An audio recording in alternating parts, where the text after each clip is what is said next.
Sean todos bienvenidos, mis hermanos. Espero que puedan haber ya comenzado algunos a descansar en sus vacaciones. Gloria a Dios por ellos. Si no, pues si alguno ha tenido que seguir trabajando, pues gloria a Dios por el trabajo, gloria a Dios por ese tiempo. Y gloria a Dios porque hemos podido venir a este lugar a adorar al Señor, a escuchar su palabra. Y bueno, quisiera que me acompañaran el día de hoy en la palabra de Dios, en la epístola del apóstol San Pablo a Tito, capítulo 3. Ya llegamos al capítulo 3, hermanos. Hemos estado estudiando esta epístola. Creo que hemos podido deleitarnos en el Señor, hermanos. Creo que hemos podido descubrir maravillosas verdades en esta epístola que tal vez muchas veces pasamos por alto, pero que realmente conciernen a toda la congregación, no solamente a los pastores, no solamente a los líderes. Esta realmente es una epístola que es pastoral, pero que atañe mucho a todo el cuerpo de Cristo, a todo el pueblo de Dios. Y hoy vamos a leer en el capítulo 3, del versículo 1 al versículo 3. Son 3 versículos, hermanos, pero hoy vamos a explorar la palabra de Dios en esos 3 versículos, buscando a Jesucristo y deleitándonos en Él. Amén. Vamos a leer la palabra de Dios. Dice: recuérdales que estén sujetos a los gobernantes, a las autoridades, que sean obedientes, que estén preparados para toda buena obra, que no injurien a nadie, que no sean contenciosos, sino amables, mostrando toda consideración para con todos los hombres.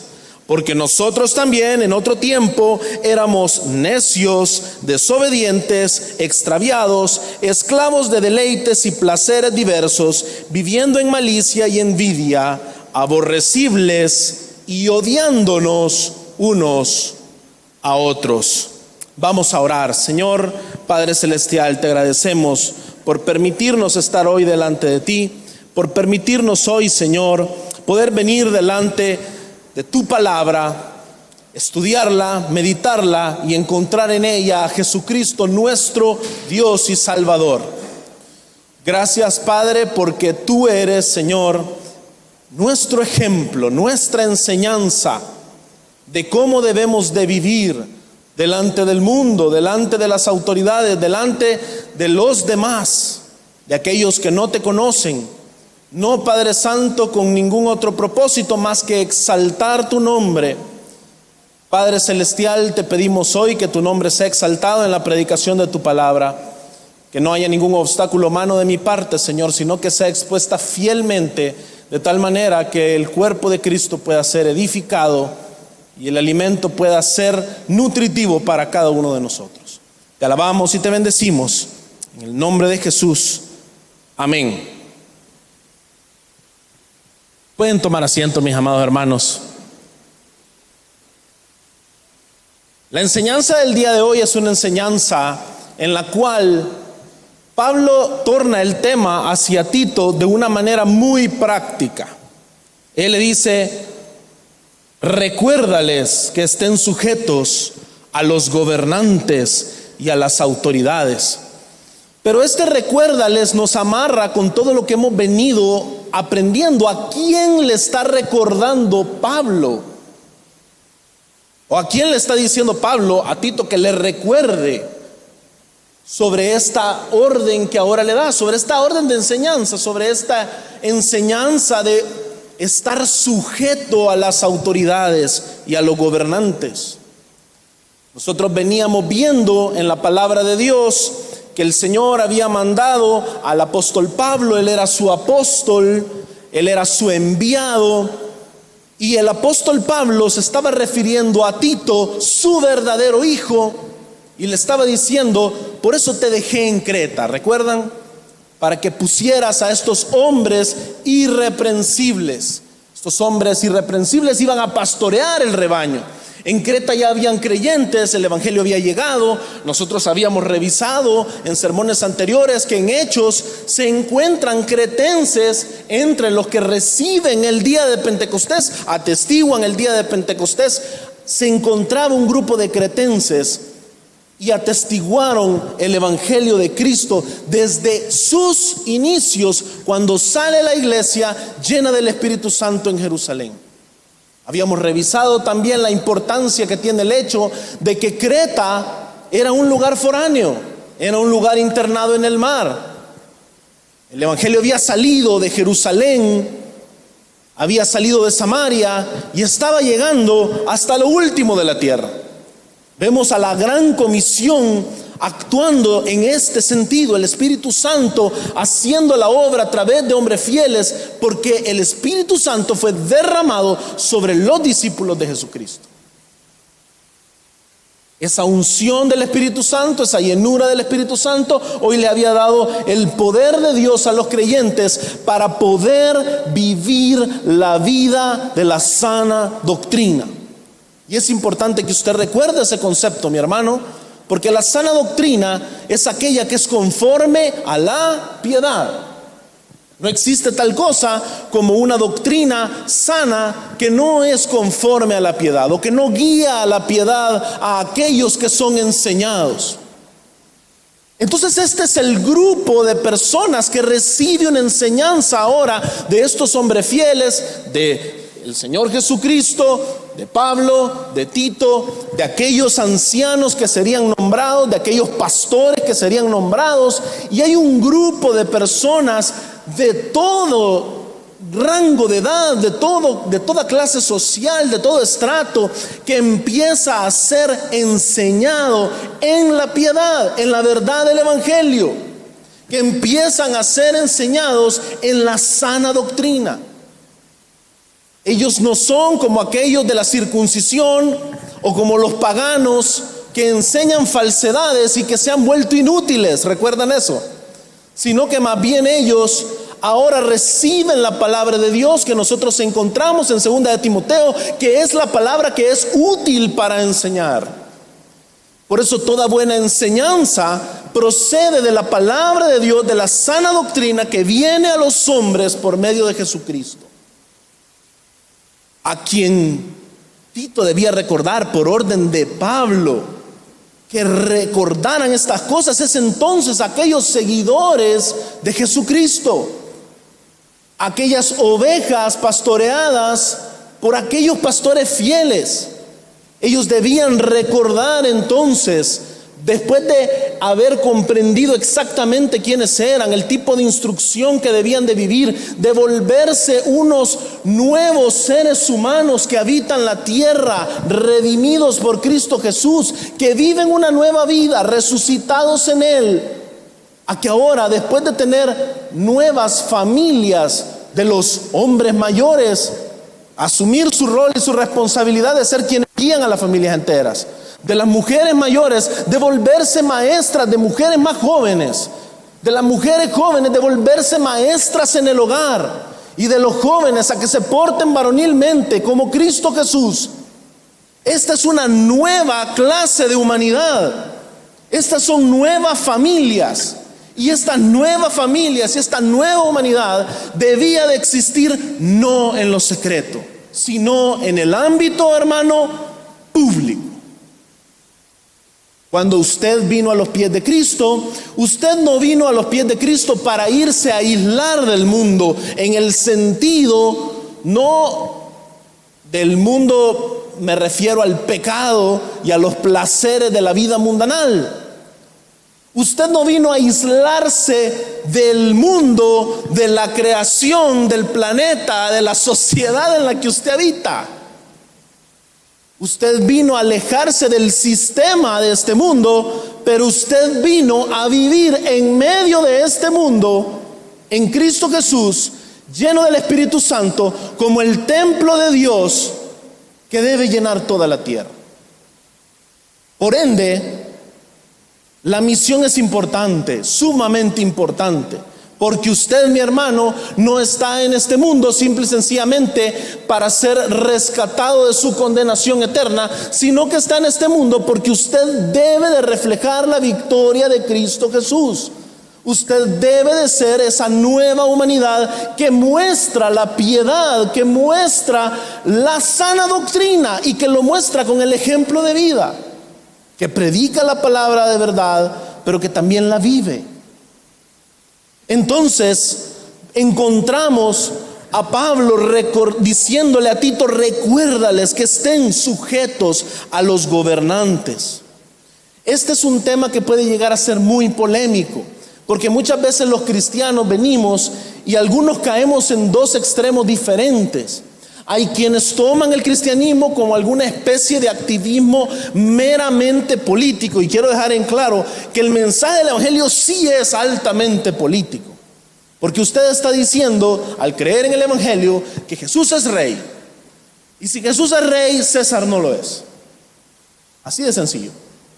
Entonces, cuando usted cree el evangelio de Dios, usted sí está creyendo un mensaje político. Pero es un error cuando las personas vienen y toman la política de este mundo y la mezclan con la política del reino de los cielos, el reino de Dios. El reino de los cielos y el reino de Dios tiene como meta final redimir la creación. Pero el mundo caído y su sistema no compaginan con el sistema del reino de los cielos. Por ende, la política celestial no debe ser mezclada con la política terrenal. Y muchos creyentes han caído en una especie de activismo político, por así decirlo, cristiano según ellos, en el cual están intentando ellos incluso derrocar gobiernos por el hecho de que ellos piensan de que es un deber político asignado por Dios hacerlo, volverse incluso hasta violentos en el término de rebelarse, de ser contrarios al gobierno y de oponerse de maneras violentas a políticas que muchas veces podríamos concordar son injustas. Pero el otro extremo es un extremo igual de dañino, igual de destructivo. Y es un extremo en el cual los creyentes piensan que no existe ningún tipo de política en el evangelio, que los gobiernos deben de ser simple y sencillamente obedecidos. Y vamos a estudiar un poquito esa palabra que está ahí sobre ser obedientes. Cuando caemos en el error de pensar que los gobiernos de este mundo no deben de ser opuestos de alguna manera por el evangelio, lo que hacemos es volvernos sociedades que simple y sencillamente están inutilizadas sin obtener ningún tipo de influencia sobre el mundo en el que viven y que no transforman las sociedades por el hecho que han rendido las armas. Y aquí algunos podrían decir: pero no es así, pues no deberíamos de solo creer en el Señor y sujetar a los gobiernos, y de todas maneras los que tienen el poder son ellos y nosotros simplemente debemos de estar calladitos y esperar.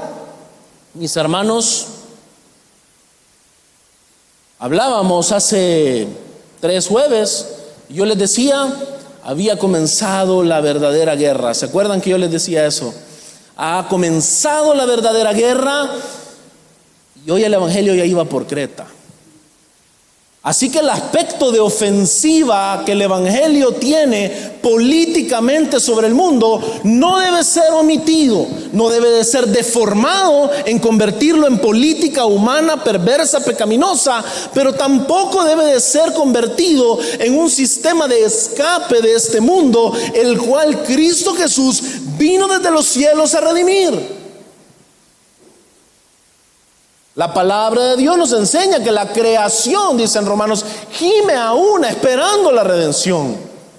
Esa enseñanza bíblica que está en el interés de Dios, independientemente de cuál sea su escatología. Si usted es un cristiano bíblico, usted debe creer que el objetivo final escatológico es la redención de la creación.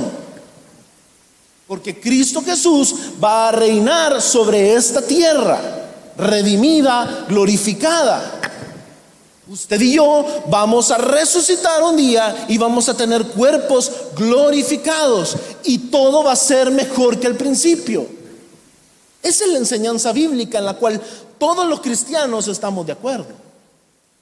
Por ende, cuando nosotros dejamos de entender de alguna manera el tema político y pensamos que a lo que se está refiriendo Pablo aquí es simple y sencillamente a bajar la cabeza hacia las autoridades sin ningún tipo de condición especial que ya vamos a estudiar, estamos muy equivocados. ¿Dónde encontramos el procedimiento de lo que debemos de hacer en el tema de las autoridades? Está en la palabra de Dios. Y lo primero que debemos hacer, y lo vamos a hacer rápidamente, es definir la verdadera autoridad. Váyase un capítulo atrás, capítulo 2, versículo del 11 al 15. Dice Tito, capítulo 2, del 11 al 15: porque la gracia de Dios se ha manifestado, trayendo salvación a todos los hombres, enseñándonos que negando la impiedad y deseos mundanos, vivamos en este mundo sobria, justa y piadosamente, aguardando la esperanza bienaventurada y la manifestación de la gloria de nuestro gran Dios y Salvador, Cristo Jesús.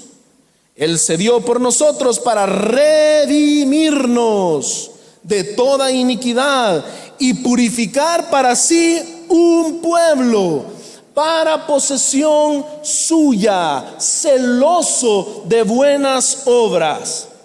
Oiga lo que dice. Esto habla, exhorta. Aquí el aire me está boicoteando un poquito, pero no se preocupen. Esto habla, exhorta y reprende con toda autoridad. Con toda autoridad. Que nadie te menosprecie. La autoridad verdadera, la autoridad de Dios, la autoridad viene solamente del Creador de los cielos y la tierra. Él es la verdadera autoridad. Y Él es aquel a quien nosotros reconocemos como tal, pero estamos siendo aconsejados acá por Pablo de también sujetarnos a las autoridades terrenales. Salmo 115 del 2 al 3 nos dice la palabra de Dios: ¿por qué han de decir las naciones, ¿dónde está ahora su Dios? Nuestro Dios está en los cielos y Él hace todo lo que le place. La autoridad real viene del Señor. Las naciones, en aquel entonces, en el tiempo de los salmos, hay que entender que el pueblo de Dios era solamente la nación de Israel, y el resto de las naciones eran naciones que tenían dioses paganos, ídolos por dioses. Y cuando Israel era derrotado, el cuestionamiento era: ¿dónde está su Dios? La respuesta es: nuestro Dios está en los cielos. Él es la verdadera autoridad. Y porque Dios está en los cielos, Él controla y gobierna todas las cosas, mi hermano. Entonces, cuando usted empieza a ver las autoridades terrenales desde esta perspectiva, usted empieza incluso a entender la narrativa bíblica del Antiguo Testamento. Cuando reyes impíos de la tierra lograban alguna victoria militar, la estaban logrando porque la autoridad del Dios de la Biblia, el Dios creador de los cielos y de la tierra, así lo había dispuesto para sus propósitos eternos. Hoy nadie se acuerda de muchos de esos reyes. Tuve la oportunidad y el enorme privilegio de ir al Museo de la Biblia, y con mi esposa veíamos algunos de los escritos que ocurrían un poquito antes de la caída de Israel en manos de los babilonios, y cómo habían ciertos escritos en los cuales habían burlas de reyes paganos por el Dios de Israel, y decían: nuestro Dios derrotó al Dios de Israel porque nosotros, esa era la conclusión lógica, derrotamos a su rey. Pero dígame usted, ¿quién se acuerda de estos reyes babilonios si no son solo historiadores? ¿Quién se acuerda de estas grandes victorias sobre el pueblo de Israel? Quien ha llevado el hilo de la historia en absolutamente todo es el Dios que está en los cielos, el Dios de Israel, el Dios de Abraham, de Isaac, de Jacob, el Dios suyo y mío. Él es la verdadera autoridad. Cristo Jesús dijo tener también toda potestad en los cielos y la tierra. Mateo 28:18 dice: acercándose Jesús a sus discípulos, les dijo: toda autoridad me ha sido dada en el cielo y la tierra.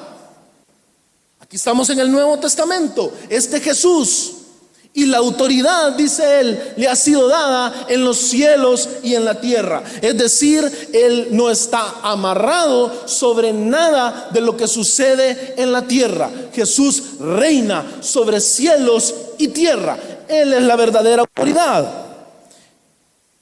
Hechos 4 del 18 al 20 nos muestra un ejemplo práctico.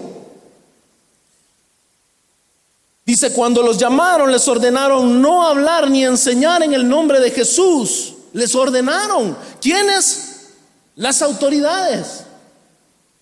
Pero Pedro y Juan les contestaron: ustedes mismos juzguen si es justo delante de Dios obedecer. Ponga ojo a esa palabra: obedecer a ustedes en vez de obedecer a Dios. Porque nosotros no podemos dejar de decir lo que hemos visto y oído. Las autoridades vienen, reprenden a los discípulos y les dicen, los intimaron, los amenazaron que no enseñaran el nombre de Jesús. Pedro y Juan les contestaron: juzguen si es correcto obedecerles a ustedes antes que a Dios, porque no podemos dejar de hablar, de enseñar, de decir lo que hemos visto y oído. Y aquí podríamos decir algunos: hermano, pero todo esto se está totalmente oponiendo a lo que acabamos de leer del consejo de Pablo. Fíjense que hay algo bien interesante desde el capítulo 2 que yo quiero que vayamos explorando. Dios se ha manifestado. Eso está en el versículo 11, lo veíamos el jueves pasado. Dios se ha manifestado, su gracia se ha manifestado por medio de Jesucristo. Pero ¿y cuál es la enseñanza al manifestarse la gracia de Jesucristo? ¿Es acaso la enseñanza: vayan y barran a los demás reinos de las naciones a filo de espada? Vayan y humíllenlos. Vayan y destruyanlos militarmente. No.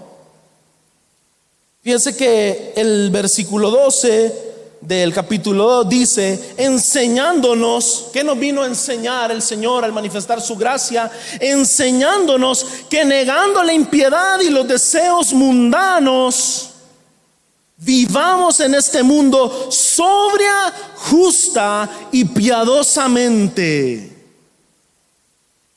Esto, hermanos, no es pasividad. El hermano Jonathan lo decía unos domingos atrás. Los creyentes se vuelven juicios vivientes del mundo al vivir sobria, justa y piadosamente. Se vuelve un ataque político contra el sistema de este mundo, porque de pronto aparecen estos nuevos humanos, aparecen estos nuevos hombres mayores, estas nuevas mujeres mayores, estas nuevas mujeres jóvenes y estos nuevos jóvenes, y viven de una manera diferente. Y esto se vuelve entonces una rebelión nada pasiva contra el mundo. Dice Tito 2:13: aguardando la esperanza bienaventurada y la manifestación de la gloria de nuestro gran Dios y Salvador Cristo Jesús. Es que muchos se confunden y piensan que este aguardando se refiere a que nos vamos a ir como las vírgenes insensatas. Son las insensatas, hermano. No les cambia el rol. Que nos vamos a ir y nos vamos a ir a dormir.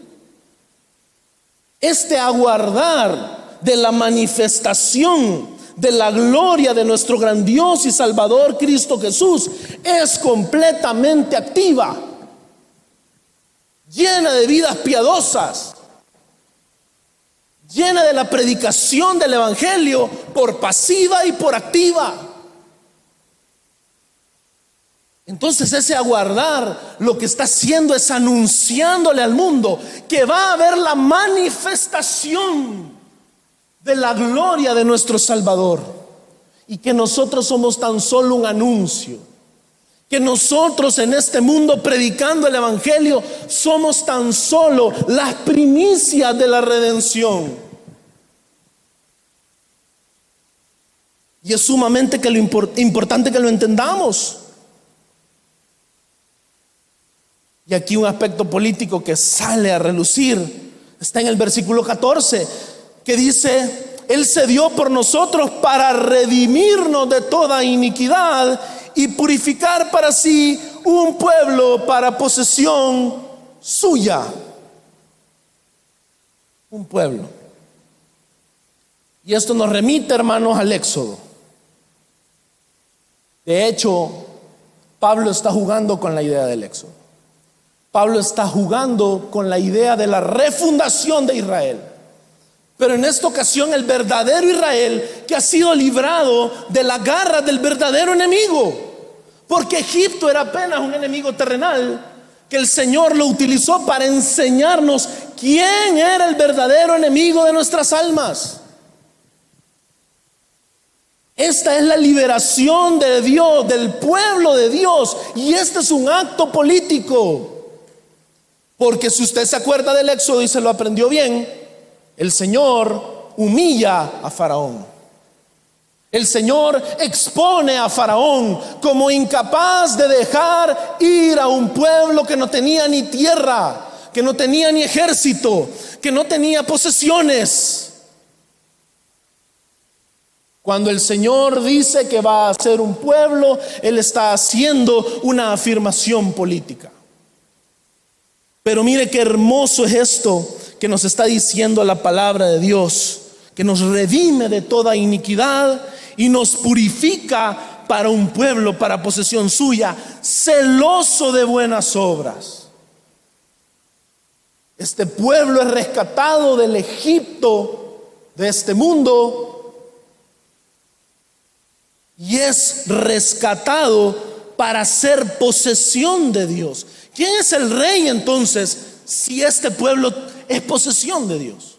¿Quién es la autoridad? Es Dios mismo, ¿sí o no? Es Cristo Jesús, Él es la autoridad. Y este pueblo es celoso de buenas obras porque este pueblo se identifica con su Dios y Salvador Jesucristo. Esto, le dice Pablo a Tito, exhorta y reprende con toda autoridad. Esta es la verdadera autoridad. Este es el orden en el cual la verdadera autoridad de Dios funciona. Entonces, la aparente contradicción o la paradoja a la que vamos a entrar en el capítulo 3 se vuelve todavía más hermosa, más interesante, porque hoy ya lleva ese ingrediente. Recuérdales que estén sujetos a los gobernantes, dice el versículo 1. Ahora bien, ¿quiénes son estos gobernantes? Sobre todo en el contexto de Pablo escribiéndole esto a Tito, sobre todo en el tiempo neotestamentario. Nosotros sabemos que por la gracia de Dios, en el principio de los tiempos de la iglesia primitiva, el Imperio Romano y la Pax Romana permitió que el Evangelio pudiera aflorar. Pero si algo sabemos es que los romanos lo menos que tenían era de piadosos. No eran precisamente un gobierno recto, un gobierno de justicia. De hecho, el emperador que se sentaba en Roma era supuestamente el hijo de Júpiter, un dios pagano. Vimos un poquito de su historia, ¿se acuerdan? Con Epiménides, algunos solo de eso se acuerdan, de la primera prédica. ¿Se acuerdan de Zeus? El emperador que se sentaba en Roma era supuestamente su hijo. Y Pablo está diciendo: sujétense a las autoridades. Ahora bien, ¿qué está sucediendo aquí? ¿Qué clase de paradoja es esa? Porque si Tito iba a hacer esto con toda autoridad, pero hoy el mandato es: sométanse a estas autoridades. ¿Qué está sucediendo? Recuérdales que estén sujetos a los gobernantes, a las autoridades, que sean obedientes. La clave está en esa palabra. ¿Se acuerdan lo que hablamos de la obediencia? ¿Se acuerdan qué fue la objeción de Juan y Pedro en Hechos 4? Que no iban a ser a ellos como gobernantes antes que a Dios. ¿Qué era lo que no iban a hacer? Obedecerles. La obediencia es a nuestra autoridad, a Cristo Jesús, nuestro Salvador, a Dios, nuestro Salvador.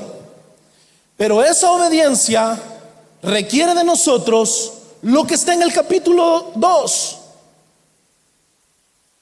Que la gracia de Dios se ha manifestado trayendo salvación a todos los hombres, enseñándonos que, negando la impiedad y los deseos mundanos, vivamos en este mundo sobria, justa y piadosa. Esa es la orden. Y como esa es la orden, eso es lo que nos enseñó la manifestación de la gracia. La sujeción a los gobiernos de este mundo parten del hecho que estamos obedeciendo a la autoridad de nuestro Dios y Salvador, Jesucristo. Ese es el verdadero orden. Pero lo interesante aquí es que el tipo de obediencia que a Pablo le estaba mandando a Tito que recordara a los cretenses era la obediencia de Jesús al Padre. No le está diciendo Pablo algo diferente a Tito sobre lo que tiene que enseñar a los cretenses. Le está enseñando que la obediencia de Cristo requirió sujeción a las autoridades y humillación a las mismas como acto de la conquista que hubo en la cruz del Calvario.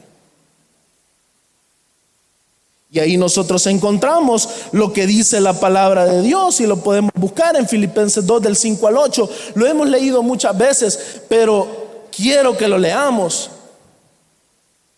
Dice Filipenses 2 del 5 al 8: haya pues en ustedes esta actitud que hubo también en Cristo Jesús, el cual, aunque existía en forma de Dios, ¿se acuerdan? La autoridad suprema, no consideró el ser igual a Dios como algo a que aferrarse, sino que se despojó a sí mismo, tomando forma de siervo, haciéndose semejante a los hombres, y hallándose en forma de hombre, se humilló a él mismo, haciéndose ¿qué?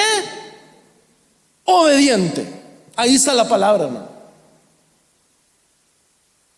Dios no le estaba mandando a su hijo simple y sencillamente ir a obedecer a reyes paganos.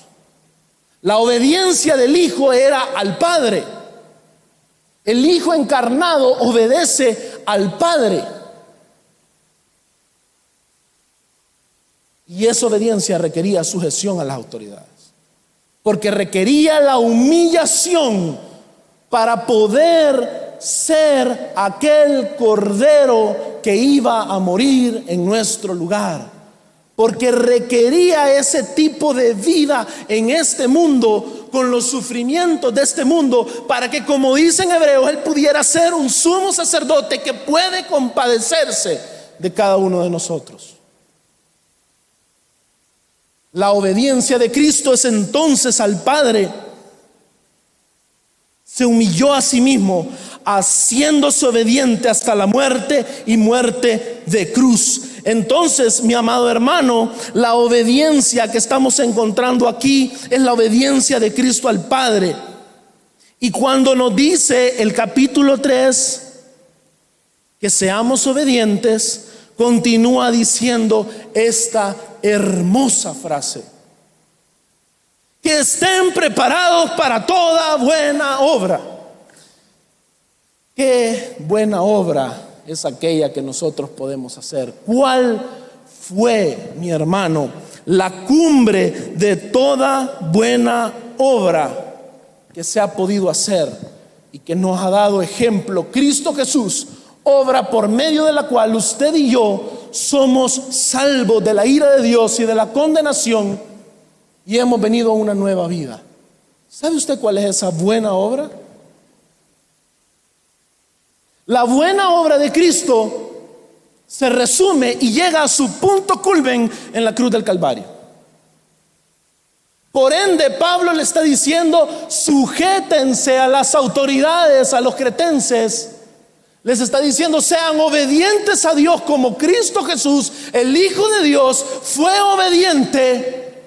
Y sean capaces ustedes de estar preparados como aquel que los llamó para presentarse como sacrificio vivo para toda buena obra. Porque si ustedes viven en este mundo de manera justa y piadosa, pero el mundo los rechaza y en sujeción a los gobiernos, no volviéndose guerrilleros, no volviéndose como en ese entonces los celotes, especies de grupos políticos que habían malinterpretado, ¿se acuerdan lo que empezamos hablando? Habían malinterpretado el rol político del evangelio. En este caso, gente de tendencia judía que había malinterpretado la política del Antiguo Testamento. Pablo está diciendo: la política nuestra es que nosotros vamos a vivir como nuestro Salvador Jesucristo. Y vamos a vivir esa vida piadosa y virtuosa de tal manera que vamos a estar preparados para toda buena obra. Esa es la manera en la cual el Señor ha decidido rescatar y redimir para sí un pueblo para posesión suya, celoso de buenas obras. Este nuevo pueblo está siendo rescatado de la verdadera esclavitud y es un pueblo que tiene por cabeza y por Salvador a Cristo Jesús, nuestro Señor, que murió en la cruz del Calvario. Esa es la obediencia. Nos sujetamos a los gobiernos a pesar de su maldad, nos sujetamos a las instituciones de este mundo, no salimos con un fusil a pelear en contra del aborto, en contra de la ideología de género, no salimos y hacemos activismo político mundano por el simple y sencillo hecho que nuestro acto bélico, que por cierto nos trae muchas repercusiones, porque pareciera que el mundo está bien amenazado por este grupo de familias, de papás panzones, de niños correteando y de mamás que juegan con sus hijos. Pero eso es lo más aterrador que puede venir a este mundo. Ese es el verdadero acto bélico. Cristo Jesús en la cruz del Calvario es el verdadero acto bélico de Dios, por medio del cual Él vino a salvar lo que se había perdido. Y nosotros hacemos ese tipo de activismo político, hermano. Nuestro activismo político es enseñar a todos que Cristo Jesús es nuestro Salvador y que por eso vivimos la vida de acuerdo a la sana doctrina. Por eso anhelamos los hombres ser buenos sacerdotes del hogar. Por eso anhelamos amar a nuestras esposas como Cristo amó a la iglesia. Por eso anhelamos que nuestras esposas sean mujeres de la palabra, que enseñen e instruyan a nuestros hijos. Porque ellos también deben de estar preparados para toda buena obra. Entiéndase con la interpretación que yo le acabo de dar. Muy probablemente usted y yo, hermano, no vamos a morir por el evangelio. Muy probablemente su hijo tenga que morir por el evangelio. Y gloria a Dios si es así. Debemos de estar preparados para toda buena obra, como Cristo en obediencia estuvo preparado y en su obediencia nos dio la nueva vida para que nosotros pudiésemos, como Él, ser aquellos que hacen su obra en este mundo. Ser aquellos que viven llevando el mensaje de la redención, de la cruz, del Calvario, en medio del mundo pecador. Por ende, hermano, usted no requiere de bombas molotov, de pancartas, ni de ir a amenazar a nadie. Usted requiere del evangelio de Cristo Jesús para ir a hacer todo su activismo político, hermano. Fíjense cómo continúa el capítulo 3. Estén preparados para toda buena obra y dice que no injurien a nadie, que no sean contenciosos, sino amables, mostrando toda consideración para con los hombres. Si usted es un lector perceptivo de la Biblia, usted ya se fue dando cuenta que esto va siguiendo una narrativa. Pablo no está simplemente escribiendo consejos piadosos aquí. Pablo está describiendo a Cristo. ¿Usted ya se dio cuenta? Vuelva a leer. Que no injurien a nadie, que no sean contenciosos, sino amables, mostrando toda consideración para con los hombres. La sujeción de Cristo le trajo que su mejor amigo Judas le besara. Usted lo puede leer en Lucas 20:48. La sujeción de Cristo a las autoridades de este mundo le permitió mostrar su bondad en que le devolvió la oreja a Malco, el siervo del sumo sacerdote. Lucas 22 del 50 al 51. Usted lo puede ir a leer. Cristo perdonó la triple negación de Pedro. Usted lo puede ir a leer a Juan 21:17. Y soportó toda la infamia de un juicio injusto. Todo esto, óigalo bien, sin injuriar a nadie, sin ser contencioso, sino siendo amable, mostrando consideración para con todos los hombres. Así Cristo Jesús fue a la cruz por usted y por mí, hermano.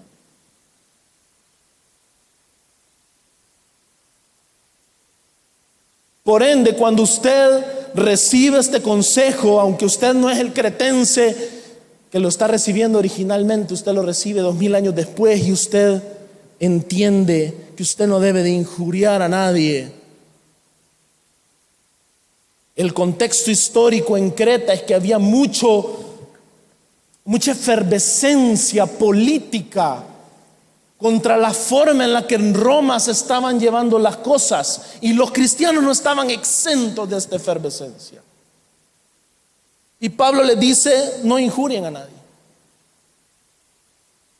Ustedes tal vez están viendo las injusticias que se están cometiendo, pero ustedes tienen una forma de expresar y demostrar la injusticia, que es la palabra del evangelio y sus vidas vividas en la piedad. Pero ustedes no injurien a nadie, no sean contenciosos. Mis hermanos, si a alguno de nosotros le ha entrado la idea de que la defensa del evangelio debe de ser contenciosa en el sentido de este mundo, tenga mucho cuidado, porque usted se está volviendo una especie de cristiano que no sé si es cristiano. ¿Cuánto cuidado debemos de tener, mi hermano? El celo por la palabra de Dios, el celo por la verdad de Dios, el celo por el evangelio no nos debe de conducir a ser injuriadores. ¿Cuántas veces hemos injuriado a familiares que no creen en el evangelio, que no creen en la palabra? Pero no hemos hecho lo que nos manda el Señor, que se manifestó en su gracia y nos enseñó a que viviésemos de una manera sobria, justa y piadosa. Si usted no ha comenzado por ahí y usted está injuriando, usted no se parece a Cristo. Cristo Jesús no hubiese subido a la cruz del Calvario en obediencia al Padre si eso hubiese sido su sentido. Es que estos son una bola de hipócritas, entonces yo aquí les voy a decir sus 4 verdades aquí entre ti. Y mira ahí. ¿Saben que Jesús cayó durante todo un juicio injusto? Usted, mi hermano, no puede ser un injuriador. Usted no puede ser una persona contenciosa. Usted debe de ser amable. Cristo Jesús, yendo a juicios injustos, presentado ante reyes paganos vulgares, de lo más terrible que usted se puede imaginar, como Herodes, fue amable en todo momento. Delante de Poncio Pilato, un invasor romano invadiendo la tierra de su pueblo, fue amable.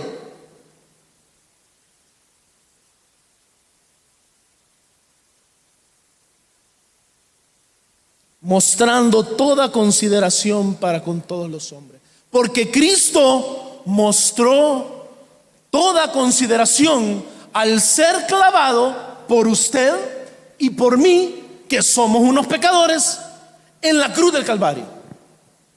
Esa es la consideración más grande que a usted se le puede mostrar.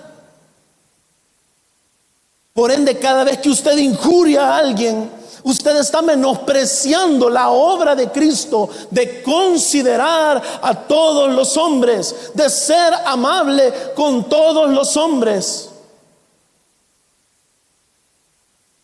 Usted debe entender esto de una vez por todas, hermano, porque usted no va a ser, primero, un cristiano que vive la vida verdadera en Cristo Jesús. Y segundo, usted no va a ser un predicador efectivo de la palabra de Dios jamás. Entonces, cuando entendemos esta realidad, se vuelve claro que el proceso de sujetarnos a las autoridades en obediencia al Señor, sobre todo si sabemos que las autoridades son autoridades regidas por personas que no creen en Cristo, que muchos de ellos son personas malvadas, no va a ser un proceso sencillo, no va a ser un proceso fácil. Va a requerir que nosotros estemos preparados para toda buena obra, que seamos capaces de mostrar el carácter de Cristo, de no injuriar a nadie, de ser amables y de tener consideración para con todas las personas. Y eso va a requerir que usted sea capaz de soportar la humillación. Mi hermano, este mundo muchas veces a los creyentes nos va a traer humillación de acuerdo a este mundo. La cruz del Imperio Romano era una humillación. La cruz era un trono paródico para aquellos que se estaban políticamente levantando contra Roma. Eran crucificados aquellos que políticamente se habían intentado exaltar según la ley romana en contra del señorío de César. Normalmente los castigos romanos, mis hermanos, eran dramatizaciones burlescas de lo que la persona había intentado hacer en su pecado.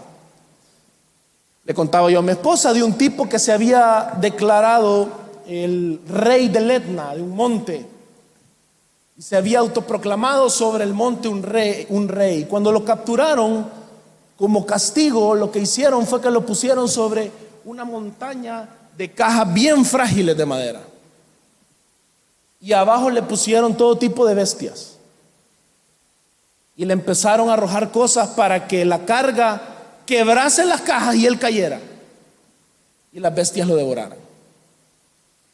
El castigo romano le estaba diciendo a este hombre: vos te exaltaste y dijiste que eras el rey del Etna, y aquí te vamos a poner en tu monte Etna paródico, y vas a caer de tu monte y vas a ser devorado por las bestias.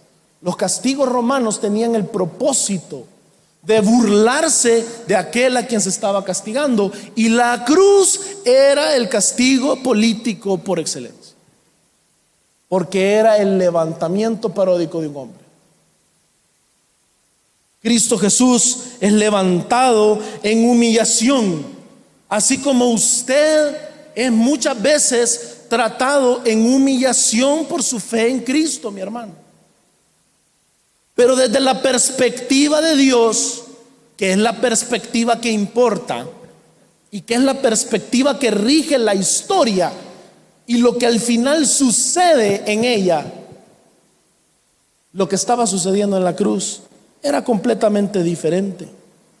Juan 3 del 14 al 15 dice, se lo voy a leer yo: y como Moisés levantó la serpiente en el desierto, ¿se acuerda de esa ocasión que serpientes mordieron al pueblo? Serpientes venenosas. El Señor mandó a Moisés poner una serpiente. Dice, Moisés levantó una serpiente en el desierto, una serpiente de bronce. Así es necesario que sea levantado el Hijo del Hombre, para que todo aquel que cree tenga en Él vida eterna. Para los romanos, para los judíos que le dijeron a los romanos, crucifiquen a este porque está diciendo que es el rey de los judíos, para ellos la cruz era una parodia del trono. Pero realmente el Señor estaba levantando a Jesús para sanidad de las naciones. Por ende, cuando usted está siendo parodiado, usted está siendo injuriado, usted está siendo burlado por familiares, por amigos, por compañeros de trabajo, ellos tienen una perspectiva. Pero la perspectiva real es que el Señor lo ha puesto a usted, como puso a la cabeza a Cristo, a usted parte del cuerpo para la sanidad de las naciones. Y usted debe de también ser capaz de colgar de un madero como Cristo colgó en un madero, ya no para pagar ningún pecado, porque la única obra que pagó el pecado fue la de Cristo, sino para rendir fruto de aquellos que son los hijos de Dios, como Cristo Jesús es el Hijo de Dios. Entonces, cuando usted se enfrenta al mundo y usted se da cuenta que se burlan, y usted se da cuenta que lo injurian, y usted se da cuenta que se oponen de esta manera, su actitud, mi hermano, debe de ser como la de Cristo. Ellos piensan que se están burlando de usted. Ellos piensan que le están dando su merecido por ser el cristiano fanático, el evangélico, el loco ese. Pero desde la perspectiva de Dios, usted está siendo levantado para sanidad de las naciones. Porque el mensaje que usted tiene es el mensaje del evangelio, que puede salvar incluso a aquellos que se burlan. Que no le dé miedo ni temor ser levantado de esa manera, hermano. Ser levantado como Cristo fue levantado ante los ojos de Dios era la sanidad de las naciones. Y eso es algo sumamente importante entenderlo. Y quiero que nos vayamos a Colosenses 2 del 13 al 15.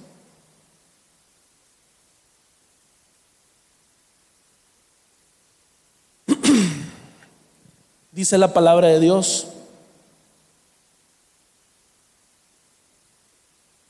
Colosenses 2 del 13 al 15.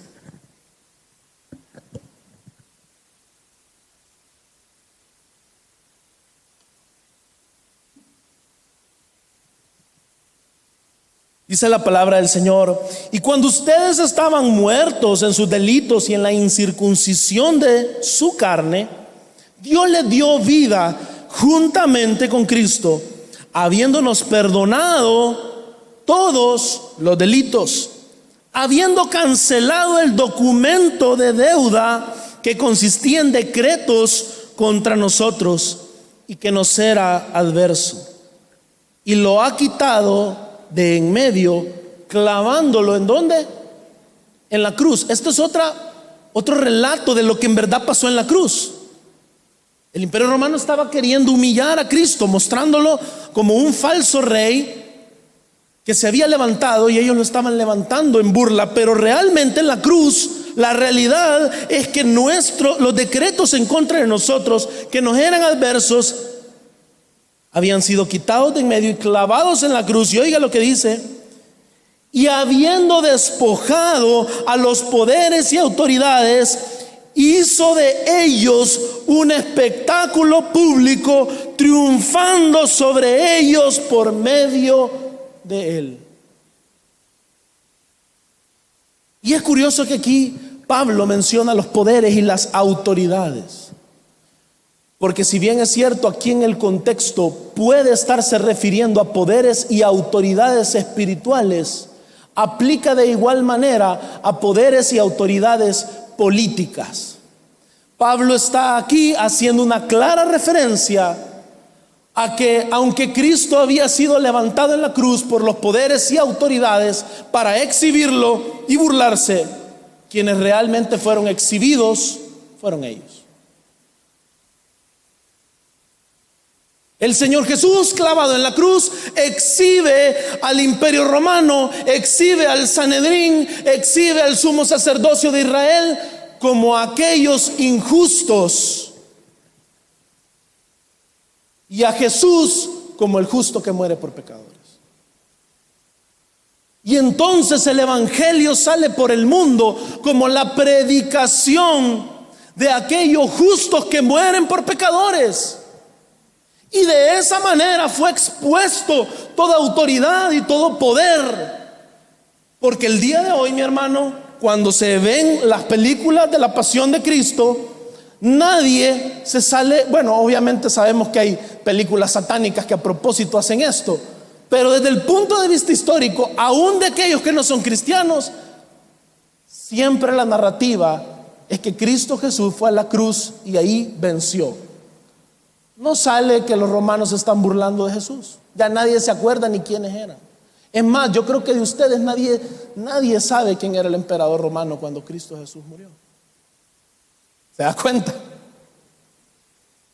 Por ende, la victoria política de exhibir en la cruz públicamente lo que está haciendo es llevando a través de la obra de la cruz que otros hombres nuevos que están en Cristo, como usted y como yo, salen por el mundo llevando el anuncio de la cruz. Y aunque el mundo se burla de nosotros, ¿quiénes están siendo exhibidos públicamente? Porque usted tiene una conducta irreprochable, porque usted es alguien que obedece a su Señor y Salvador, porque usted no injuria a nadie, porque usted es una persona que paga sus impuestos, porque usted es una persona correcta en todos los asuntos que tiene que hacer, fiel a la verdad. Adivine quién es el que está siendo exhibido públicamente. La vida de los creyentes en obediencia al Señor hace que la sujeción a las autoridades, aún al ser llevados a cruces, sea una exhibición pública de ellos. Y no con el objetivo, hermano, quiero aclararle, de simple y sencillamente humillarles, sino que aquí viene lo interesante. Acompáñeme, capítulo 3, versículo 3. Porque nosotros también en otro tiempo éramos necios, desobedientes, extraviados, esclavos de deleites y placeres diversos, viviendo en malicia y envidia, aborrecibles y odiándonos unos a otros. La razón es que nosotros también en otro tiempo éramos necios. Entonces el objetivo de la redención no es venir y exhibir públicamente a los poderes de este mundo para humillarlos y ponerles el pie encima, sino que así como nosotros fuimos exhibidos públicamente y los poderes y autoridades de maldad que nos tenían presos en nuestro pecado con el que vivíamos en alianza, ¿cuántos aquí que recibieron el evangelio no fueron exhibidos públicamente? Fuimos expuestos. La oscuridad, al llegar la luz, exhibió públicamente nuestra maldad. Y el hecho que usted dijo yo soy cristiano es un anuncio, y lo ha dicho en verdad, es un anuncio al mundo de decir yo era un pecador digno del infierno. Entonces la exhibición pública de los poderes, de las autoridades a través del evangelio tiene el fin de recordarnos que así como nosotros éramos y fuimos redimidos, la sociedad y las autoridades pueden también ser redimidas, pueden también ser salvas a través de ser exhibidos públicamente en el triunfo de Cristo Jesús en la cruz del Calvario. Fíjense que hay algo bien interesante y con esto voy a terminar. Tras la caída, la humanidad debía de enfrentar algo que es lo que produce lo que aquí acaba de describir Pablo. Y rapidito le voy a leer Génesis 3 del 17 al 19. Entonces el Señor dijo a Adán: por cuanto has escuchado la voz de tu mujer y has comido del árbol del cual te ordené diciendo no comerás de él, maldita será la tierra por su causa. ¿Se dan cuenta? Maldita será la tierra por tu causa. Con trabajo comerás de ellas todos los días de tu vida. Espinos y cardos te producirá y comerás de las plantas del campo. Con el sudor de tu rostro comerás el pan hasta que vuelvas a la tierra, porque de ella fuiste tomado, pues polvo eres y al polvo volverás. El pecado y la situación que describe Pablo, que nosotros en otro tiempo éramos necios, desobedientes, extraviados, esclavos de deleites y placeres diversos, no es más que una descripción en la vida humana de lo que significa la tierra que produce espinos y cardos. La tierra, hermano, que produce espinos y cardos es la misma que heredamos de nuestro padre Adán. Y por eso nosotros éramos así.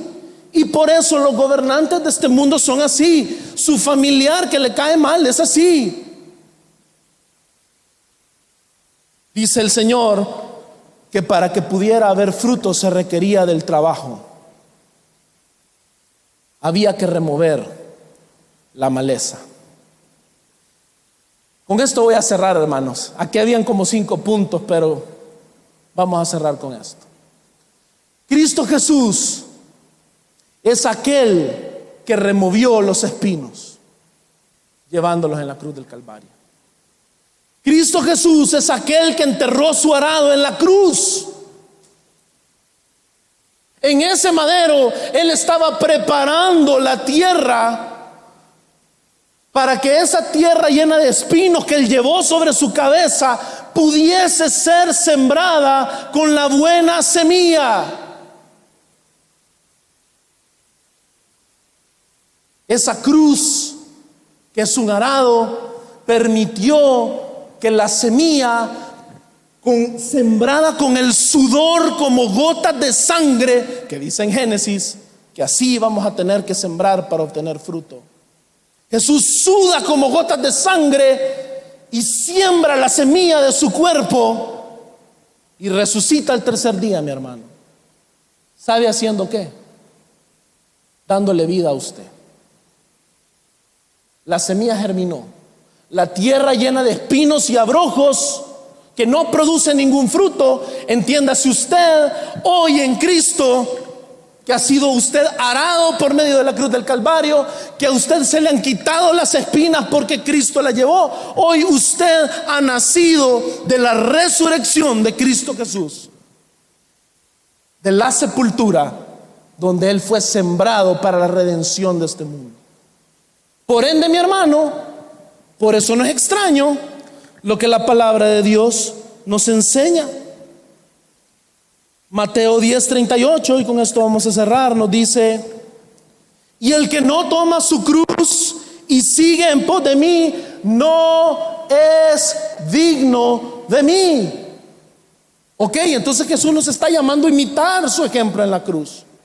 Pero Lucas nos da una perspectiva hermosa en cuanto a lo que yo le acabo de decir.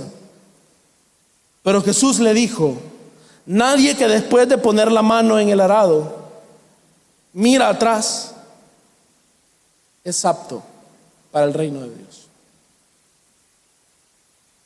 Mi hermano, ese arado es la cruz. Nosotros somos ese nuevo pueblo que ahora, como termina diciendo el versículo de hoy, versículo 3, somos aquellos, y aquí hay algo interesante. Este versículo termina diciendo: aborrecibles, odiándonos unos a otros. Si usted lee con detenimiento, usted se va a dar cuenta que aquí lo que hay es exactamente un uso intencional de todo lo contrario a la ley de Dios.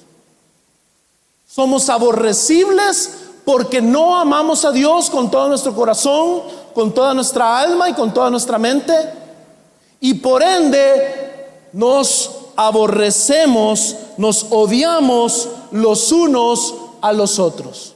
Pero en Cristo Jesús, aquel que hizo la buena obra, aquel que aró la tierra con la cruz, aquel que quitó los espinos con su misma cabeza, aquel que sembró la semilla sudando sangre, Usted ha nacido una nueva vida y hoy, ¿sabe qué? Usted también tiene un arado para sembrar la buena semilla.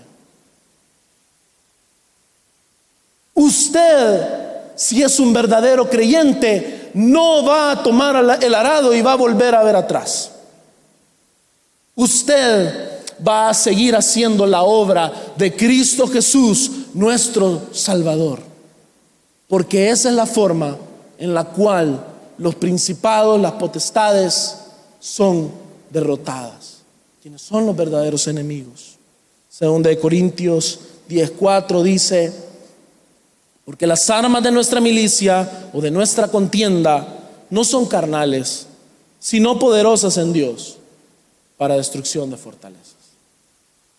Que Cristo Jesús sea nuestro ejemplo de cómo poder vivir en esta vida de la manera en la cual Él nos enseña, en sujeción a las autoridades, pero haciendo guerra por medio del Evangelio, llevando nuestro arado para toda buena obra, mi hermano. Recordando que nosotros en otro tiempo también éramos aborrecibles, incapaces de amar a otros, odiándonos unos a otros. Esa es la obra de la redención, mi hermano. Vamos a orar. Señor Padre Celestial, te agradecemos por permitirnos estudiar tu palabra.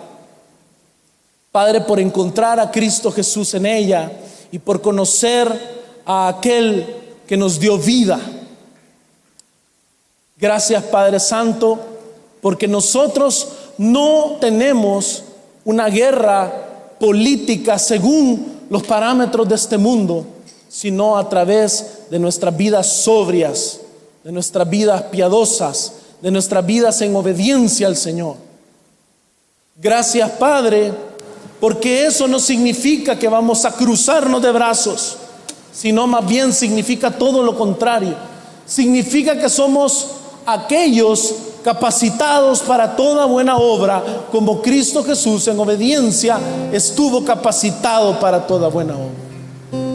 Ayúdanos, Señor, a vivir y a ser como Cristo, a ser capaces de morir como justos en Cristo por pecadores, ser capaces de morir en nuestros trabajos, a morir en nuestros distintos lugares y círculos donde nos desenvolvemos, sabiendo que la buena semilla de Cristo Jesús y su evangelio es la que va a germinar y es la que va a transformar vidas, es la que va a transformar, si a Dios así le place, aún a los mismos gobiernos de este mundo. Gracias, Señor, en el nombre de Jesús. Por fe veremos a nuestro Dios en el plan que Él creó en la eternidad, en la vida de los fieles que llamó a vivir por fe y no por ver. Por fe el justo vivirá. Por la fe caminamos junto a Él, como viendo al invisible protector. Vivir por fe y no por ver. Sus promesas como rocas son.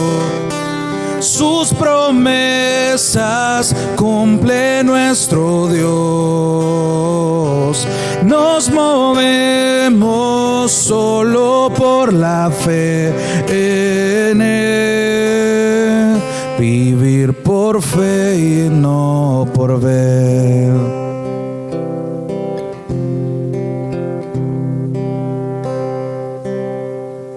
Gracias, Señor, porque es por la fe que nosotros podemos ver tu obra hecha, no por lo que vemos enfrente en este momento, Señor, sino, Padre, por lo que tú estás haciendo y seguirás haciendo. Gracias, Padre, en el nombre de Jesús. Amén.